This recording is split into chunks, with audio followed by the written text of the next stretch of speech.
Welcome to the Cabral Concept, where board-certified naturopath and integrative health practitioner Dr. Stephen Cabral shares how he was diagnosed at the age of 17 with a life-altering illness and given no hope for recovery. It was only after studying and traveling all over the world did he discover how to combine ancient Ayurvedic healing practices with state-of-the-art naturopathic and functional medicine to fully rebalance the body and re-energize it with life. It's time to discover how to get well, lose weight, and finally feel alive again. And now, here's your host, Dr. Stephen Cabral.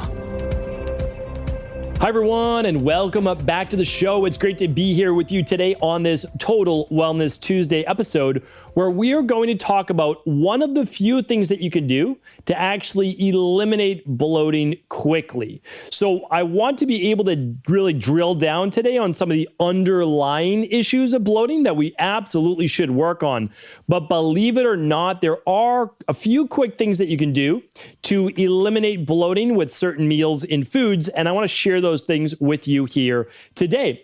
So overall, if you are a true holistic practitioner, I believe that you should help people in the short term with their symptoms while working on those long-term rebalances, right? So we know that there's always an underlying root cause to why you're feeling bloated. So the main reasons to why you're feeling bloated is that you have candida overgrowth in your gut.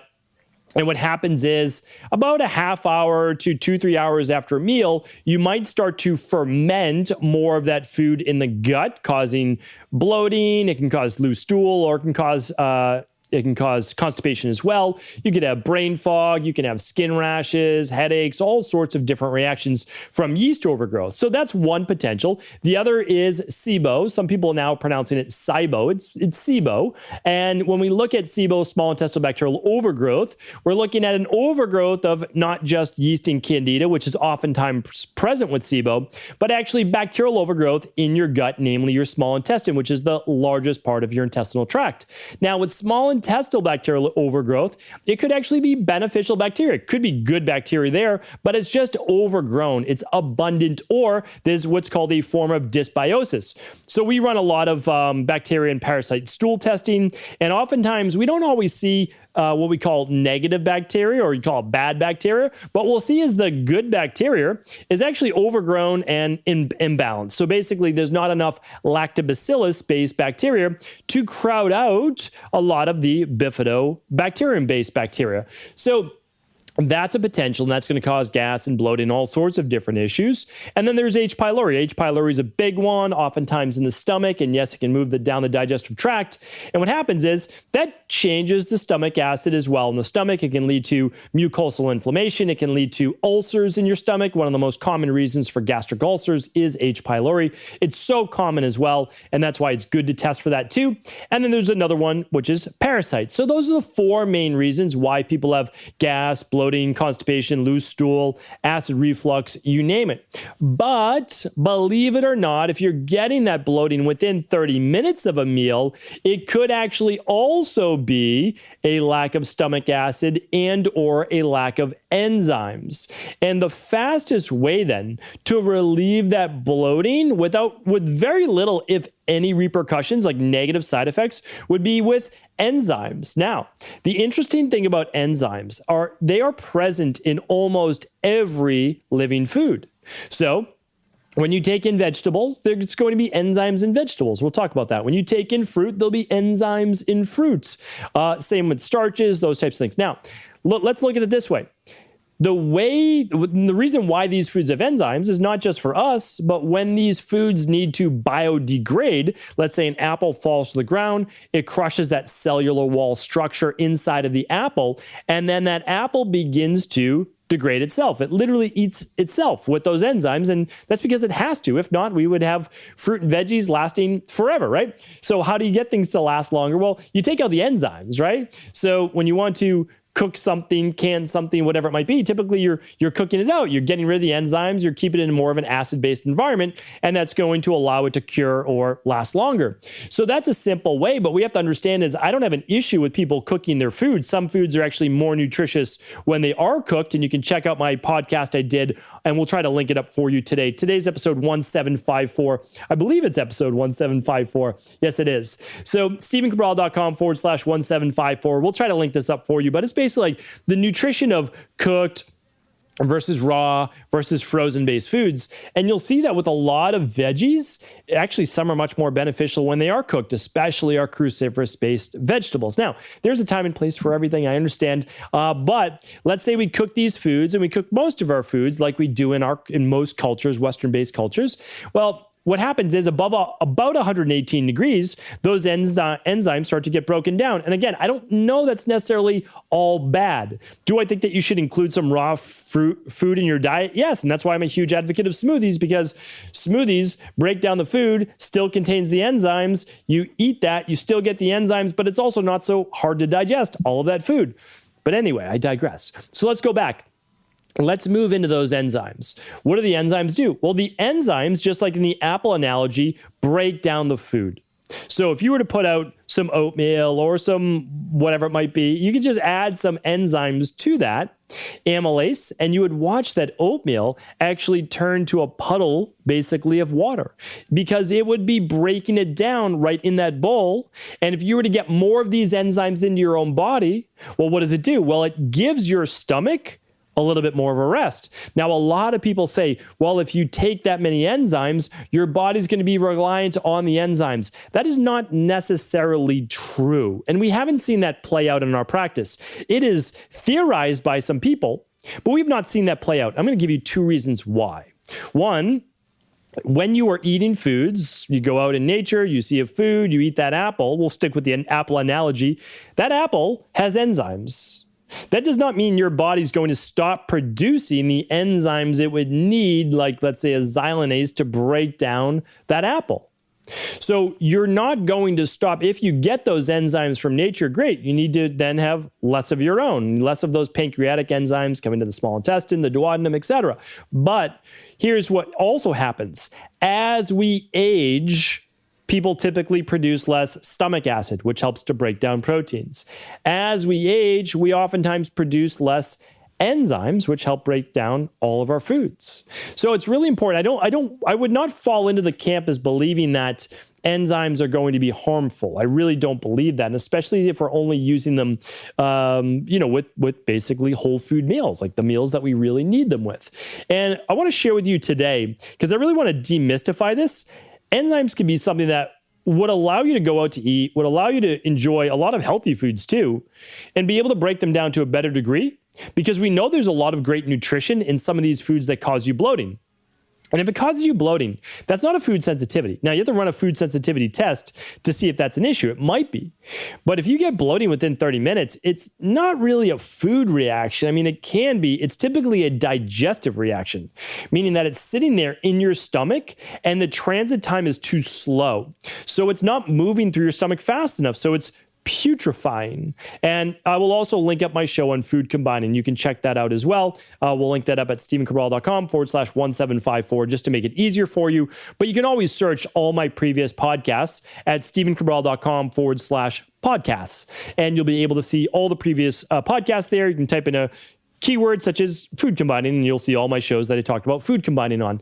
So that's that. What I want to do, though, is demystify these enzymes, because they can be a game changer. And in our practice, they are a game changer. We put almost everyone on an enzyme for the first 12 to 16 weeks of their protocol. And the reason is they then need less energy for digestion. So now they get more energy back for their life, because about 30% of our energy goes towards digestion. If we can save you even just a little bit, well, how do you feel with 5% more energy per day, 10% more energy? Well, you feel pretty fantastic. Like, that's the truth. And the other part is this, is that a lot of people are trying to eat better and better foods, which I commend them for doing that. And I say, keep going with it. However, they are not able to extract all the good nutrition from that because the foods aren't being broken down well enough, right? Because their digestion isn't strong enough. They might be dealing with the candida overgrowth, the small intestinal bacterial overgrowth, the H. pylori, parasites, etc. So could you do a CBO protocol to help rebalance the gut? Yes. Could you do a parasupport protocol to rebalance that? Sure. Like, all of these things are absolutely possible. But again, those are going to take anywhere from 8 to 12 weeks. And is it worth it? Yeah, absolutely. Like, without a doubt. But in the meantime, why don't we start using some of those enzymes to at least decrease the amount of bloating inside of the gut and the stomach? So I want to share with you right now the power of the digestive enzymes, really make it simple for you. And I'm going to do that by taking it really just from the top. So we can eat a few different varieties of foods. Let's call them vegetables, fruit, starches like potatoes, and then we're going to get our proteins. And I'll go through the vegan-based proteins, and then I'll go through meat, fish, eggs, etc. Well, the very first enzyme that really humans start to produce in the mouth is called amylase, and that happens around 2 years old for a child, which is why, to me, it's kind of mind-boggling when a lot of proponents of a no carb, no starch, no anything diet say that we're not meant to eat those things, when the human body literally produces its first enzyme in the mouth called amylase. And amylase is an enzyme that really does one thing, and that's break down carbohydrates, starches specifically, into smaller sugars for use for energy in the body. So again, humans are meant to use carbohydrates, and probably is one of our predominant fuels. Can they go overboard? Absolutely. Are some people more sensitive to starches than others? Absolutely. Like, there's no doubt about that. But we are meant to be able to get good carbohydrates in our diet. So amylase, as part of a digestive enzyme, helps break that down. What about proteases when you see that? Well, actually, I'll come back to proteases because it's a different food group, even though it kind of combines with all. I want to go through these a little bit more succinctly, so let's kind of stay with one food group. So amylase breaks down starches. Think of it as root veggies, parsnips, potatoes, etc. Then we have glucoamylase. Glucosamylase is those same starches, and it takes these big, long chains, and it breaks those down, these sugar chains, these polysaccharides, into smaller ones. So glucoamylase breaks it down into smaller sugars. And again, sugars aren't bad for us. Yes, processed sugar is, but sugar from carbs, not necessarily bad, again, unless we overdo it. And we all have kind of our limit and our sensitivity to right now. It's my belief, because I've seen it over and over in our practice, that we can do something like a 21-day detox or a 21-day Fatlocity plan, and then slowly begin to integrate those back into the diet. You can just check out our functional medicine detox over at Equalife or Fatlocity for how to do that specifically if you're trying to lose weight and rebalance your health. Okay. The next one is this. It is maltase, and maltase is breaking down malt and some types of grains. So if you see maltase in an enzyme, that's going to help. Now, let's say that you were to drink beer, right? Well, it might be a good idea to get some more maltase into your enzyme formula in order for you to be able to better break down beer, especially if you're someone that enjoys consuming that. All right, invertase. If you've seen this before, that is breaking down all sorts of different types of sugar molecules from really any type of glucose into easier to absorb forms inside of the bloodstream. Phytase. A lot of people talk about phytic acid as one of those things in plants that can inhibit certain types of minerals from being absorbed. I have a whole show on phytic acid. You can check that out as well just by going to stephencabral.com/podcast. There's two sides to the story of phytic acid. There's the one where it can actually be protective against some types of colon cancer and things like that inside of the colon. And then there's the one where it's blocking absorption of certain minerals. There's always a middle point. That's what people miss, and you can check out that show as well. So phytase helps break down that phytic acid. That plant-based protectant, right? Then we have pectinase. Pectinase, again, something like in apples. It helps break down that fruit pectin. Why is pectin so important from fruits and veggies? Well, it helps to what? It helps to bind and remove a lot of these heavy metals, and it works as part of our detox-based system. So pectin, another great one to look at, actually called pectinase. And before I go on, I want to share with you this, is that any enzyme or anything that you see that ends in ASE is typically an enzyme. So let's move now to, say, dairy. Let's say that you are someone that consumes dairy, but you have to go lactose free. Well, what is lactose? Lactose is milk sugar. When it ends in OSE, it's usually a sugar. Think of sucrose, fructose, sucralose, all the oses. Those are typically sugar structures. Now, what do we need to break down those? Well, we need the ACE, right? So we need the ASE. So when we look at lactose, well, what do we need? We need lactase. Lactase, the enzyme, is going to help break down those milk sugars, which could lead to bloating, gas, etc. So you take some lactase with that, well, you're going to get less than of the bloating and gas because you're giving yourself the mineral to break down the sugar in there. Now, if you were to drink raw milk or raw-based varieties, you might not get as much bloating, gas, etc., because as long as it's fresh, the enzyme lactase is already present in that milk as well. But again, I know a lot of people don't have access to or don't believe in or don't care to drink raw-based products. My philosophy either way is it's not great to drink cow's milk. It is the number one IgG food sensitivity that I see in my practice. If you want to test your own food sensitivities, head on over to equa.life. It's just EQUI.LIFE. You can run a IgG food sensitivity test. I run them for my 2 daughters. I run them for my wife and I. We do them in our practice all the time. And it lets you see what your delayed reactions are to these foods. Again, these foods don't necessarily cause bloating and all those things as an IgG reaction. And that's why they're sneaky, right? They cause inflammation in the body when you do eat them. All right. So we know to break down dairy now, we need lactase to break down those lactose. There's another one that I moved over from in terms of our veggies, and that's cellulase. Cellulase is important if you get bloating from your salads and you get bloating from celery and you get bloating from cruciferous vegetables. It doesn't mean those are bad for you. When you take in some cellulase, it breaks down the cellular structure of that plant and allows you to be able to absorb more of the nutrients from that. The one more I want to bring to you is alpha-galactosidase. And alpha-galactosidase is something that breaks down all of your vegan-based proteins to a greater degree. That includes your legumes and your chickpeas and a lot of the different grains that sometimes causes a little bit of bloating. So if you take in that alpha-galactosidase, it enables you to better break down your vegan-based proteins, beans, etc. And I'm going to share one more. Actually, I'll share it with you now.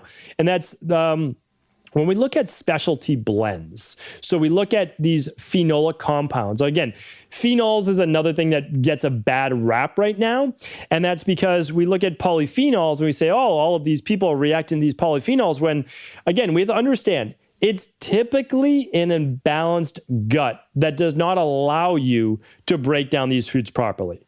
If you rebalance your gut in terms of candida, in terms of bacterial overgrowth or bacterial dysbiosis, which means too much of any one, outbalancing the other good ones. If we look at the H. pylori and we look at the parasites, if we correct that, and people oftentimes have 1 or 2 of those, not usually all 4, you're able to rebalance that. I mean, again, I had high candida overgrowth. It was actually spreading throughout my entire body, in my stomach, up my esophagus when I had an endoscopy.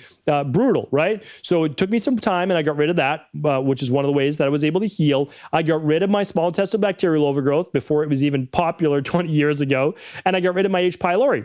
To my knowledge, I never had parasites, but I did so much gut work. Maybe I didn't. It just wiped those out because I've retested for parasites many, many times.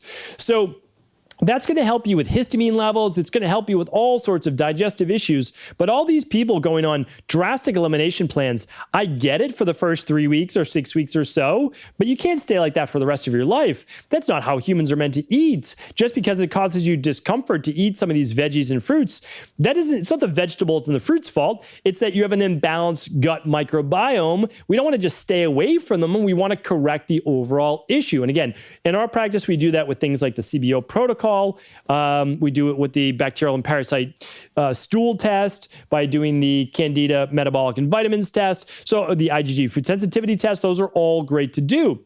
But what we want to do is understand that in the short term, you can still use enzymes to break these things down so you don't get the bloating as much in the beginning. And there are products that allow you to do that. And the glucoamylase that I talked about before, the galactosidase that I've talked about before, and also a compound called DPP DPP4. Let me see if I can show you this specifically on DPP4 and some of the research. I don't have it right in front of me, but what I can say is this, is that DPP4 was actually created as a specific proteolytic enzyme to help children with autism better utilize and break down gluten if they were to get it, because we know oftentimes the gut could be compromised in autistic-based children. Well, we don't use it just for autistic children in our practice. We use it for all mood-based issues, anybody with potential gluten sensitivity, and DPP4 can be really helpful with that, and typically we use it as part of an overall enzyme.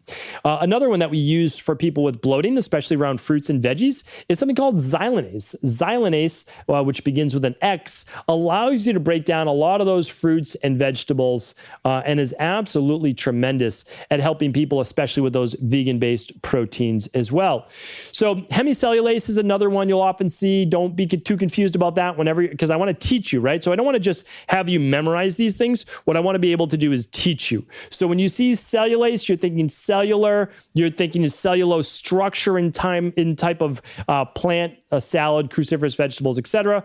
Hemicellulase along with the same.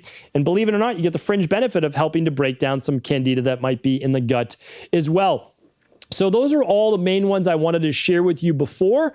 And what I want you to understand is this, is by literally taking a good quality, full spectrum digestive enzyme at the beginning of each meal or even mid-meal, it's going to be highly beneficial.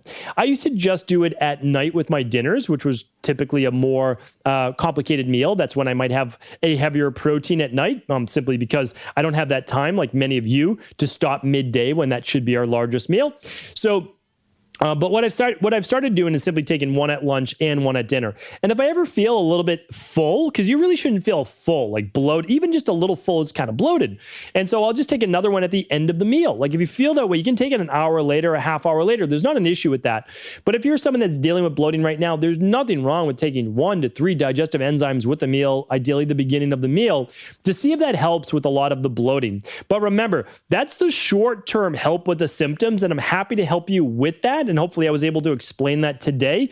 But what I'd like you to always understand is, okay, do the things to work on the short-term symptoms while understanding there is a long-term underlying root cause here that we need to be able to rebalance. And that is looking at that big four. Go back to my previous podcast on the gut. There's a whole topic on that. And by going to stephencabral.com/podcast, you can literally scroll through the top on mobile or on desktop, find the image that says fixing the gut or gut and digestion, and that will give you all of the different ways to really heal your gut. It's all free information. Please use it. Please go deep on your health. You'll be able to figure this out. I have no doubt about it. And of course, if you're looking for a good digestive enzyme, you can always see what we use in our private practice. It's always up to you. Honestly, use whatever good functional medicine, quality tested product that you feel comfortable with, especially if you're working with your local integrative health practitioner. Go ahead, do that. Totally support that. And if you're looking for just a brand you can trust, you can go to equi.life, equa.life, and just type in daily digestive and you'll find the enzyme that we use every single day in our practice.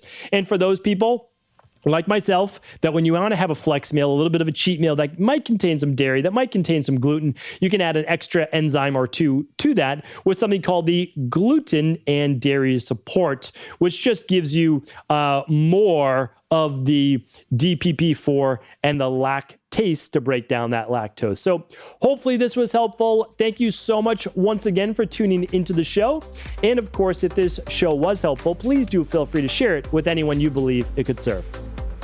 Are you ready to heal yourself and then go on to heal others? If so, the Integrative Health Practitioner Institute can help you discover proven functional medicine protocols that blend the best of 7 different healing disciplines from around the world. I personally share with you the exact handouts and protocols I use in my private practice that enable people to get well, lose the weight, and live longer, stronger.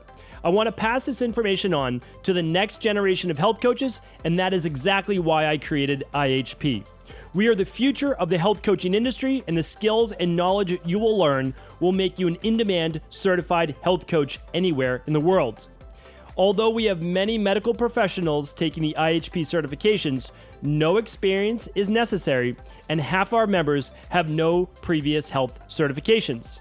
At the Integrative Health Practitioner Institute, our motto is a health coach in every home. Our goal is that you take this knowledge and then share it with family, friends, loved ones, your community, or in a practice where you create a career you love and can be proud of. The global IHP community is filled with some of the most kind and caring people in the world, and we can't wait to welcome you into our world soon. For more information or to set up a discovery call with one of our IHP Health Coach graduates, simply head over to integrativehealthpractitioner.org.